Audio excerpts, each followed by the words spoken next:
ಇಲ್ಲಿ ಇಷ್ಟೆಲ್ಲ ಎತ್ತರ ಮಾಡಿ ಕಾಲನ್ನು ಎರಿಗೆ ನೋಡ್ತಾ ಇದ್ದಿದ್ದು ಎಂಗೇಜ್ಮೆಂಟಿಗೆ ಬಂದು ಮಹಣಿಯನ್ನು ನೋಡ್ತಾ ಇದ್ದು ನಂಗಳ ಕೂಸು. ಹೌದು ಹೌದು, ಇವತ್ತು ನನ್ನ ಜನ್ಮನ ಎಂಗೇಜ್ಮೆಂಟ್ ಇತ್ತು. ಆ ಎಂಗೇಜ್ಮೆಂಟಿನ ಸ್ವಲ್ಪ ತುಣುಕುಗಳನ್ನು ನಾನೆಲ್ಲ ಹಾಕ್ತಾ ಇದ್ದೆ. ಇಷ್ಟು ಚಂದ ಮಾಡಿ ರೆಡಿ ಮಾಡ್ಕೊಂಡು ನಮ್ಮನೆ ಕೂಸು ಎಂಗೇಜ್ಮೆಂಟ್ಗೆ ರೆಡಿ ಆಯಿತು. ಇಲ್ಲಿ ಬಂದವರಿಗೆ ನೀರನ್ನು ಕೊಟ್ಟು ನಮಸ್ಕಾರ ಮಾಡುವಂತಹ ಪದ್ಧತಿ ಇದ್ದು, ಕೂಸು ಮಾತಾಡಿಸಿ ಅವಕ್ಕೆ ನೀರನ್ನು ಕೊಟ್ಟು ಒಂದು ನಮಸ್ಕಾರ ಮಾಡುವಂತಹ ಪದ್ಧತಿ. ಹಿಂದಿನ ಕಾಲದಲ್ಲೆಲ್ಲ ಈ ನಲ್ಲಿ ಈ ಥರ ಟ್ಯಾಪ್ ಎಲ್ಲ ಇರ್ತಾ ಇತ್ತಿಲ್ಲ. ಸೊ ಅವಕ್ಕೆ ಕಾಲು ತೊಳೆಯೆಲ್ಲ ಹೇಳಿ ಆ ಥರ ಬಂದವ್ರನ್ನ ಮಾತಾಡಿಸಿ ಅವಕ್ಕೆ ಒಂದು ನಮಸ್ಕರಿಸಿ ಒಂದು ಗೌರವಯುತವಾಗಿ ಅವ್ರನ್ನ ಒಂದು ತೋರಿಸೋದು ಅದು. ಸೊ ಅವಕ್ಕೆ ನಮಸ್ಕಾರ ಮಾಡಿ ಹಾಸಿಗೆ ಏನಾದರೂ ಬೇಕಾ, ಹಾಸಿಗೆ ಅಂದರೆ ಕುಡಿಯಲ್ಲೇ ಹೊರಗಡೆಯಿಂದ ಬಂದಿರೋಕ್ಕೆ ತಂಪಾಗಿ ಏನಾದರೂ ಬೇಕಾ ಅಂತ ಅವ್ರನ್ನ ವಿಚಾರಿಸ್ಕೊಳ್ಳೋದು. ಸೊ ಹಾಸಿಗೆ ಎಂತಾದ್ರು ಬೇಕಂತ ಕೇಳಿ ನೀರನ್ನು ಕೊಟ್ಟು ಮಾತಾಡಿಸುವಂಥ ಒಂದು ಪದ್ಧತಿ. ಸೊ ಇದೇ ಥರ ಕೂಸನ್ನ ಎಲ್ಲರನ್ನೂ ಮಾತಾಡಿಸಿ ನೀರನ್ನು ಕೊಟ್ಟು ನಮಸ್ಕಾರ ಮಾಡಿ ಹೋಗ್ತಾ ಇದ್ದು. ಎಲ್ಲರನ್ನೂ ಮಾತಾಡಿಸಿದ್ದಿ ಅಂತ ಹೇಳಿಕ್ಕೆ ಹೋಗ್ತಾ, ಅಂದರೆ ಪ್ರತಿಯೊಬ್ಬರೂ ಕೂಡ ಹೆಸರಿಡ್ದು ಮಾತಾಡ್ಸಲಾಗ್ತಿಲ್ಲ ಅನ್ನೋ ಕಾರಣಕ್ಕೆ ಎಲ್ಲರನ್ನೂ ಮಾತಾಡಿಸಿದ್ದಿ ಅಂತ ಹೇಳ್ತಾ ಇಲ್ಲಿ ಅಲ್ಲೇ ಇಣಿಕಿ ನೋಡ್ತು ಮಾಣಿ ಎಲ್ಲಿ ಕಾಣಿಸ್ತಾ ಇದ್ದ ಹೇಳಿ ಅದನ್ನು ಕ್ಯಾಪ್ಚರ್ ಮಾಡೋದೇ ನಂಗಳ ಕೆಲಸ ಆಗಿತ್ತು. ಎಷ್ಟು ಒಂದು ಈ ಥರ ಟೈಮಲ್ಲಿ ಅವ್ರನ್ನ ಕಾಲಿಳಿದು ಖುಷಿ ಆಗ್ತು ಅಂದರೆ. ಸೊ ಬಂದವಕ್ಕೆಲ್ಲ ಸ್ವಲ್ಪ ತಂಪು ಪಾನೀಯಗಳನ್ನು ಇಲ್ಲಿ ರೆಡಿ ಮಾಡ್ಕೊತಾ ಇದ್ದ. ಕೋಕಮನ್ನು ಕೂಡಲೇ ಎಲ್ಲರಿಗೂ ರೆಡಿ ಮಾಡ್ತಾ ಇದ್ದ. ಸೊ ಇನ್ನೊಂದು ಕಡೆ ಸ್ವಲ್ಪ ಮಿಕ್ಸ್ಚರು, ಕೋಕಮ್ಮು, ಕೆಲವೊಂದಷ್ಟು ಜನಕ್ಕೆ ಕಷಾಯ ಹೇಳಿದ್ರೆ ಕಷಾಯ, ಆ ಥರ ಎಲ್ಲ ಒಂದು ಬಂದವಕ್ಕೆ ಒಂದು ಕುಡಿಯಲ ವ್ಯವಸ್ಥೆಯನ್ನು ಮಾಡಿಕೊಡ್ತಾ ಇದ್ದ. ಕುಡಿಯಲೆ ಅಂದರೆ ತಪ್ಪು ತಿಳ್ಕೊಳ್ಳಿ, ದೇವ್ರ ಮುಂದೆ ಸ್ವಲ್ಪ ಎಂಗೇಜ್ಮೆಂಟ್ಗೆ ಒಂದು ಸಿದ್ಧತೆಯನ್ನು ಮಾಡ್ಕೊತಾ ಇದ್ದ. ಈ ಎಂಗೇಜ್ಮೆಂಟು ಅಂತ ಹೇಳೋದು ಸ್ವಲ್ಪ ವರ್ಷಗಳ ಹಿಂದಿಂದ ಬಂದಂತಹ ಪದ್ಧತಿ. ಮೊದಲೆಲ್ಲವ ನಮ್ಮ ಹವ್ಯಕರದಲ್ಲಿ ಈ ಥರ ಎಂಗೇಜ್ಮೆಂಟುಗಳ ಪದ್ಧತಿ ಇತ್ತಿಲ್ಲ. ಆಗೆಲ್ಲ ಎಂಗೇಜ್ಮೆಂಟಿನ ಬದಲಾಗಿ ಬಾಳೆಹಣ್ಣು ಸಕ್ಕರೆಯನ್ನು ತಿನ್ನುವ ಒಂದು ಶಾಸ್ತ್ರ ಇತ್ತು. ಬಾಳೆಹಣ್ಣು ಸಕ್ಕರೆ ತಿನ್ನೋದು ಅಂದರೆ ಮಾಣಿ ಮನೆಯಿಂದ ಕೂಸನ್ನು ನೋಡ್ಕೊಂಡು ಹೋದ್ಮೇಲೆ ಎರಡೂ ಕಡೆಗೆ ಒಂದು ಸಂಬಂಧ ಒಪ್ಪಿಗೆ ಆದಮೇಲೆ ಒಂದು ಒಳ್ಳೆಯ ದಿನ ನೋಡಿ ಬಾಳೆಹಣ್ಣು ಸಕ್ಕರೆಯನ್ನು ಒಂದು ಎರಡೂ ಕಡೆಯನ್ನು ತಿಂದು ಅಂದರೆ ಸಿಹಿಯಾಗಿ ಒಂದು ಅದನ್ನು ಸಿಹಿ ಒಂದು ಎಲ್ಲರ ಮನೇಲೂ ಆಗ ದೊರಕುವಂಥ ಈಸಿಯಾಗಿ ದೊರಕುವಂತಹ, ನಾನು ಅಂದ್ಕೊಂಡಿದ್ದು ಈಸಿಯಾಗಿ ದೊರಕುವಂಥದ್ದು ಬಾಳೆಹಣ್ಣಾಗಿತ್ತು. ಮತ್ತು ನೈವೇದ್ಯಕ್ಕೆ ನಾವು ಉಪಯೋಗಿಸೋದು ಕೂಡ ಬಾಳೆಹಣ್ಣನ್ನು ಈಸಿಯಾಗಿ ಉಪಯೋಗಿಸ್ತಾ ಹೋದ. ಹಾಗಾಗಿ ಬಾಳೆಹಣ್ಣು ಸಕ್ಕರೆಯನ್ನು ಒಂದು ಒಳ್ಳೆಯ ಒಂದು ಉದ್ದೇಶ ರೀತಿಯಲ್ಲಿ ಉಪಯೋಗಿಸ್ಕೊಂಡು ನಿಂಗನೂ ಯಾವುದೇ ಥರದ ಒಂದು ಬೇರೆ ಒಂದು ಜಾಗವನ್ನು ನೋಡಲಿಲ್ಲ, ತಂಗನೂ ನೋಡಲಿಲ್ಲ ಹೇಳಿ ಒಂದು ಒಪ್ಪಂದ ಮಾಡಿಕೊಂಡು ಹೋಗುವಂತಹ ಒಂದು ಶಾಸ್ತ್ರ ಆಗಿನ ಕಾಲದಲ್ಲಿ ಇತ್ತು.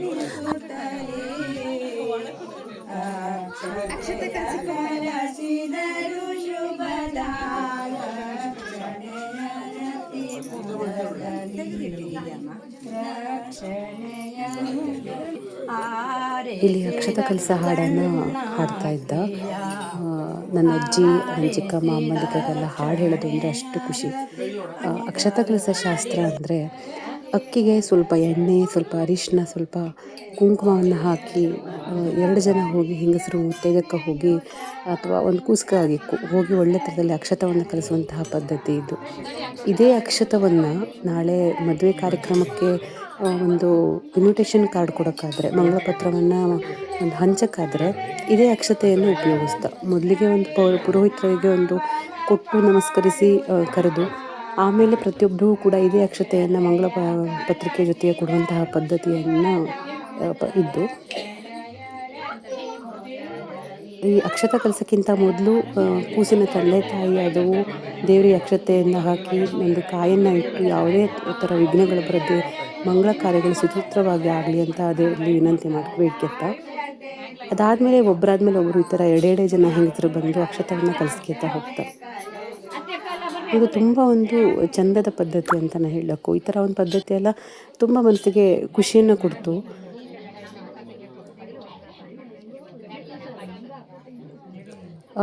ಇಲ್ಲಿ ಪ್ರತಿಯೊಬ್ಬರು ಫೋಟೋವನ್ನು ಕೂಡ ಚಂದ ರೀತಿಯಲ್ಲಿ ಕ್ಯಾಪ್ಚರ್ ಮಾಡ್ತಾ ಇದ್ದ ನೋಡಿ. ಇವು ಬಂದು ಕಾನ್ಗೋಡಿನ ಒಂದು ಮಂಜು ಫೋಟೋ ಸ್ಟುಡಿಯೋದವು.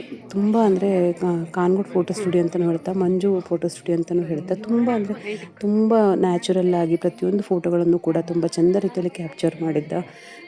ತುಂಬಾ ಒಂದು ಸಹಕಾರ ಅವ್ರದ್ದು ಚೆನ್ನಾಗೇ ಇದ್ದು ಅಂತಲೇ ಹೇಳಬೇಕು. ತುಂಬ ಒಂದು ಖುಷಿ ಕೊಡ್ತು. ಅವರ ಒಂದು ಫೋಟೋ ಸ್ಟುಡಿಯೋದ ಒಂದು ಕ್ಯಾಪ್ಚರ್ ಮಾಡುವ ರೀತಿ ತುಂಬ ಇಷ್ಟ ಆಯಿತು. ಸುಮಂಗಲೀರ್ಯಂ ಧೂರಿಮಾಗೋ ಸಮೇತ ಪಶ್ಯತ ಸೌಭಾಗ್ಯಮಸೇ ತತ್ವಾಯಾತ್ಸಾಸ್ತಂ ವಿಪರೇತನ अग्निरायुष्मान् सवनस्पतिभिरायुष्मान् तेन त्वायुषायुष्मन्तं करोमि सोमश्रुतिं करोमि सोमायुष्मान् सौषधिभिरायुष्मान् तेन त्वा ईशायुष्मतीं करोमि यज्ञायुष्मान् सदक्षिणाभिरायुष्मान् तेन त्वायुषायुष्मतीं करोमि देवा आयुष्मन्तस्तेन तेनायुष्मन्तस्तेन त्वायुषायुष्मतीं करोमि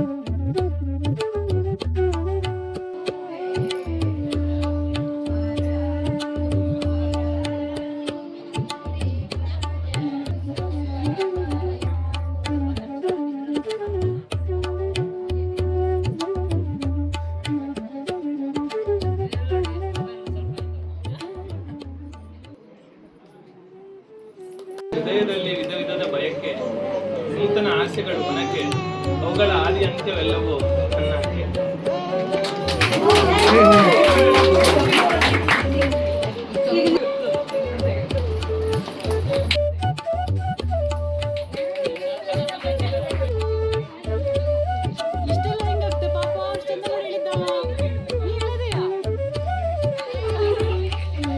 ಮಾಲಿನ ಕುಸುಮ ಚಂದ ಮಾಡೆಲ್ಲರೂ ಗೋಳು ಹಿಡ್ಕೊಂಡಿದ್ದಾಯ್ತು. ಅದಾದಮೇಲೆ ಒಂದಿಷ್ಟು ಎಲ್ಲರ ಜೊತೆ ಗ್ರೂಪ್ ಫೋಟೋಸ್ಗಳನ್ನು ತಕ್ಕೊಂಡಿದ್ದಾಯ್ತು. ಅದಾದಮೇಲೆ ಊಟದ ತಯಾರಿಗಳಾಗ್ತಾ ಇತ್ತು. ಅದ್ರ ಜೊತೆಗೆ ಎಲ್ಲ ಫೋಟೋಸ್ ವಿಡಿಯೋಸ್ಗಳನ್ನು ಒಂದು ಕ್ಯಾಪ್ಚರ್ ಮಾಡಲು ನನಗೂ ಕೂಡ ಆಜೆ ಇಲ್ಲೇ. ನನ್ನ ಕೈಯಲ್ಲಿ ಆದಷ್ಟು ಸ್ವಲ್ಪ ಒಂದು ಎಂಗೇಜ್ಮೆಂಟಿನ ತುಣುಕುಗಳನ್ನು ನಿಗಳ ಮುಂದೆ ಇಟ್ಟಿದ್ದೆ. ಈ ಸುಂದರವಾದ ಒಂದು ಜೋಡಿಗೆ ನಿಮ್ಮೆಲ್ಲರ ಆಶೀರ್ವಾದ ಇರಲಿ. ಸದ್ಯದಲ್ಲಿ ಇವರ ಒಂದು ಮದುವೆ ಆಗ್ತಾ ಇದ್ದು ನಿಮ್ಮೆಲ್ಲರ ಆಶೀರ್ವಾದವನ್ನು ಕೊಡ್ತಾ ಈ ವಿಡಿಯೋನ ಇಲ್ಲಿಗೆ ಮುಕ್ತಾಯಗೊಳಿಸ್ತಾ ಇದ್ದೆ.